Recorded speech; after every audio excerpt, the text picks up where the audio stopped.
Hello friends, welcome back to my channel Bultinath. আমি ভালো আছি, তোমরা কেমন আছো?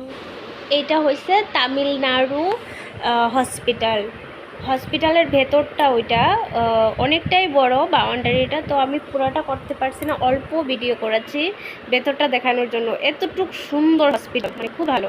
ভাবলাম একটু ভিডিও করে তোমাদের সাথে শেয়ার করি। অনেকটাই সুন্দর দেখতে, অনেকটাই সুন্দর। যাওয়ার পরে তোমরাও অবশ্যই আসবে, এসে দেখে যাবে। কখনো কখনো তো সবারই দরকার পড়ে ডক্টরের কাছে আসা, তো আসলে দেখতে পারবে। ভেতরে ঠাকুরের মন্দিরও আছে হসপিটালের ভেতরে।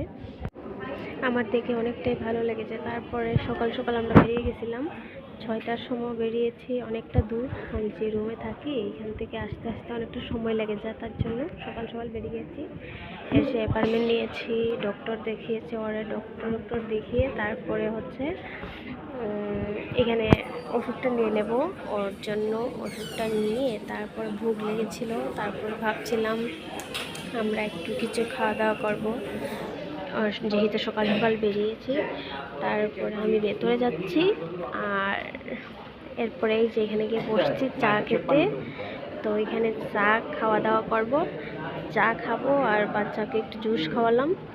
তারপরে হচ্ছে চা খেয়ে আমি সেরেছি, অলরেডি চা খাওয়া শেষ হয়ে গেছে। তারপরে বাচ্চাকে হচ্ছে আমি একটু জুস খাইয়ে তারপরে ভাবলাম না, এখন তো খাওয়া দাওয়া শেষ, এখন যাওয়া যাবে। আর জানি তোমরা সবাই জানতে চাইবে যে আমার ছেলের ডক্টর দেখানি কমপ্লিট হয়ে গেছে নাকি। হ্যাঁ, আমার ছেলের ডক্টর দেখানো কমপ্লিট হয়ে গেছে।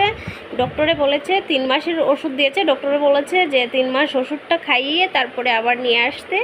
আসার পরে দেখবে এটা কী করা যায়, অপারেশন করবে নাকি এটা বেরিয়েছে নাকি এটা কমেছে, ওইটা দেখার পরে ডক্টরের ডিসাইড করবে। তার জন্য এখন দেখানো কমপ্লিট হয়ে গেছে, তারপরে শেষ হয়ে গেল আর কি।